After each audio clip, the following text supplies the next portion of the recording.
En este vídeo vamos a hablar sobre un tema que preocupa mucho a papás y a mamás de niños y niñas con TDAH y es el uso de psicofármacos. Bien, lo primero que tenemos que tener en cuenta es que la decisión de iniciar un tratamiento psicofarmacológico no va asociada a una etiqueta diagnóstica, sino al impacto que la sintomatología de ese niño o niña con TDAH está generando en las distintas esferas de su vida cuando el agente regulador, que suele ser ese adulto que la acompaña en casa mamá o papá y en el cole los profes, cuando ese agente regulador no está presente. ¿A qué me refiero con esto? Niños y niñas con TDAH presentan un claro déficit en la función ejecutiva. Sin embargo, no tiene por qué aparecer ese déficit en otras funciones cognitivas, como puede ser el lenguaje, como puede ser la memoria. Ahora, ¿por qué afecta tanto este déficit a nivel ejecutivo? Porque es la base para resolver situaciones o problemas complejos, novedosos, todos aquellos problemas que requieran de un plan y que no puedan ser resueltos por un mecanismo preestablecido, ¿no? Entonces es aquí cuando entran en juego todos estos componentes que tienen que ver con la memoria de trabajo, la capacidad inhibitoria, el acceso a los almacenes de memoria, la flexibilidad, ejecución dual, planificación, muchísimos componentes que sabemos que son la base de la conducta autoguiada. ¿Qué ocurre cuando un niño o una niña no son capaces de poner en práctica todos estos procesos porque a la mínima aparecen, por ejemplo, respuestas de tipo impulsivo? Bien, vamos a poner un ejemplo para verlo claro, ¿no?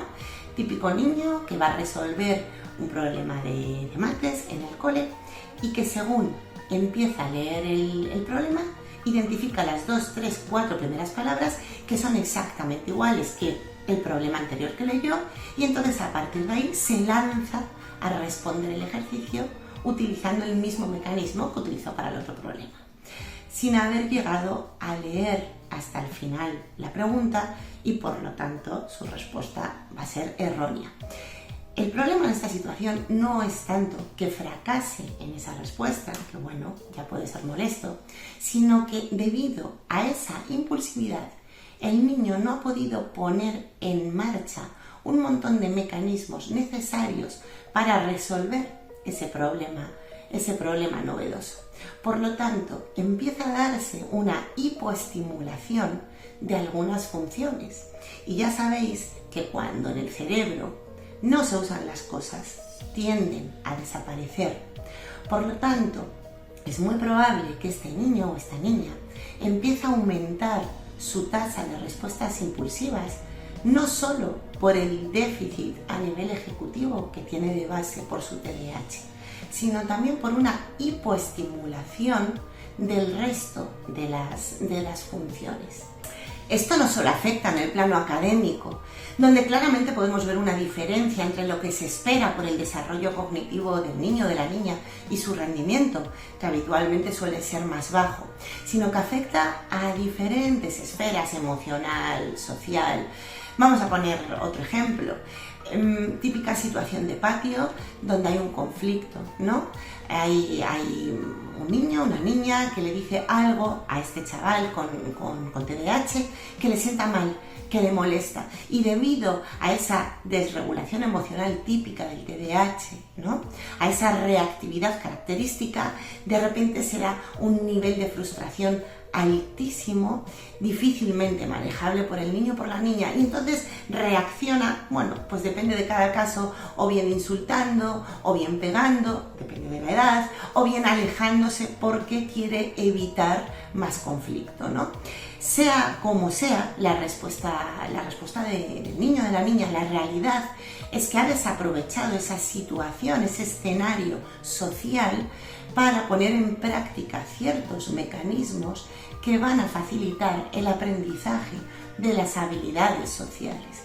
Entonces, aquí estamos viendo otra vez más cómo esa desregulación, esos altos niveles de reactividad, esa frustración tan intensa que sienten muchas veces los niños con TDAH impide el aprendizaje de habilidades básicas para la interacción asertiva. Por lo tanto, podemos encontrarnos con niños o niñas con tendencia a adquirir malos hábitos precisamente por esto, ¿no? Por su propio déficit en el plano ejecutivo y las consecuencias que esto genera para el desarrollo de ciertas habilidades, capacidades, ¿no? Por la hipoestimulación de otras funciones, de otras capacidades. Está claro que además no nos podemos olvidar del impacto emocional que tiene sobre estos niños el hecho de que con frecuencia sean castigados por motivos de los cuales no tienen control. ¿Significa esto que tengamos que medicar a todos los niños y niñas por el hecho de tener un diagnóstico de TDAH? No. Como os he dicho antes, la elección de medicar o no va asociada a una etiqueta diagnóstica, sino al impacto de la sintomatología de ese niño. Por lo tanto, hay que hacer un buen análisis de las características de la disfunción de este niño o niña que tenemos delante y, por supuesto, del contexto tanto familiar como escolar. Nos encontramos con casos de niños o niñas a los que se les ha hecho un diagnóstico temprano, que además los padres han estado muy involucrados en el tratamiento, ha habido un buen entrenamiento parental, que además cuentan con todos los apoyos necesarios en el cole, y estos niños, cuando están apartados de sus figuras de referencia, funcionan muy bien. En estos casos no tiene por qué ser necesaria la medicación. Sin embargo, si detectamos que hay un mínimo impacto, la elección siempre es combinar tratamiento psicofarmacológico con tratamiento psicológico. ¿Qué ocurre muchas veces? Que el diagnóstico llega tarde.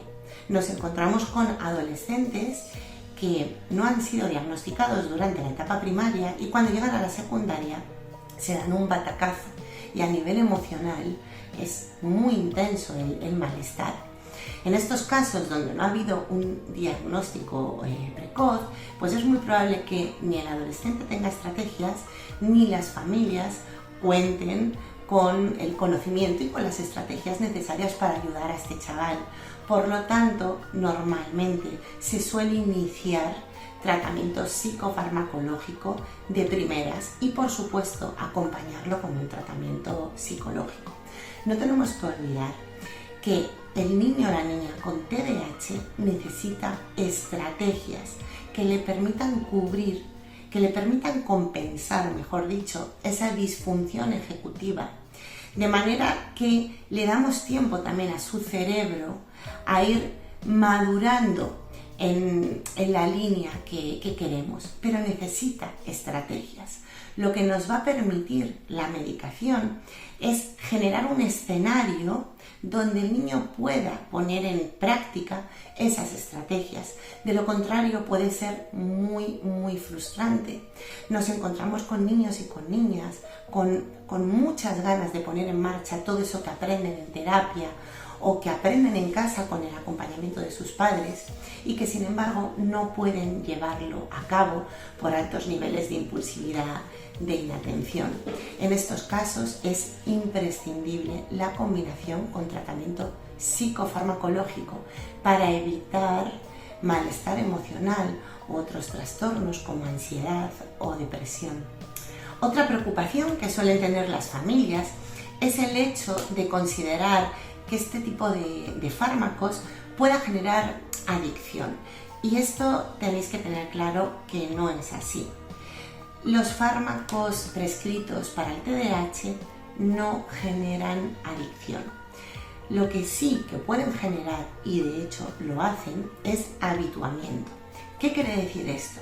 Que si un niño ha empezado a tratarse con psicofármacos para el TDAH en la etapa primaria, cuando llega a la adolescencia probablemente tendrá que aumentar su dosis, porque la dosis que está usando hasta el momento no será suficiente. Pero en ningún caso va a generar adicción. Ya sabéis que hay diferentes tipos de fármacos, hay fármacos estimulantes, no estimulantes. En función de cada caso se puede prescribir un tipo u otro, aunque sí que es cierto que los fármacos estimulantes suelen ser los de primera elección para el tratamiento del TDAH, fundamentalmente en niños con subtipo combinado. Estos fármacos son seguros, siempre se administran con una supervisión médica y constante, afectan de manera muy positiva a todos esos síntomas nucleares del TDAH y que generan tanta dificultad y tantos problemas a nuestros chavales, porque lo que hacen es estimular aquellas áreas del cerebro que en el TDAH están un poquito más dormidas por esa falta de dopamina, ¿no? Por eso llamamos estimulantes, porque aunque parezca contradictorio, en el TDAH hay áreas que están hipoestimuladas. Por supuesto, cualquier fármaco puede generar efectos secundarios. Normalmente en el TDAH se reportan efectos secundarios, los más comunes son falta de apetito y en algunos casos problemas para iniciar el sueño. Como siempre, hay que poner una balanza, ¿no? Los pros y los contras. Pero desde luego es una medicación muy segura y en el caso en el que el médico observe que esos efectos secundarios son molestos o puedan estar interfiriendo en el día a día del niño, puede proponer un cambio de fármaco o incluso retirarlos, ¿no? A veces, cuando los fármacos no nos dan la respuesta que buscamos, lo que ocurre es que no hay un buen diagnóstico y tenemos que revisar el diagnóstico del niño porque es que quizá no tiene un TDAH. O en otros casos, muy poquitos, el porcentaje es muy pequeño, nos encontramos con casos de TDAH fármaco-resistentes. En cualquier caso, es importante tener en cuenta que la mejor terapia para aquellos niños y niñas con TDAH es la que combina tratamiento psicofarmacológico cuando su sintomatología, como os decía, fuera, digamos, lejos de su figura reguladora, está generando impacto, con tratamiento psicológico que abarque intervención directa con el chaval, con el niño, con la niña y un entrenamiento parental que les permita a los padres acompañar a estos niños a lo largo de su desarrollo.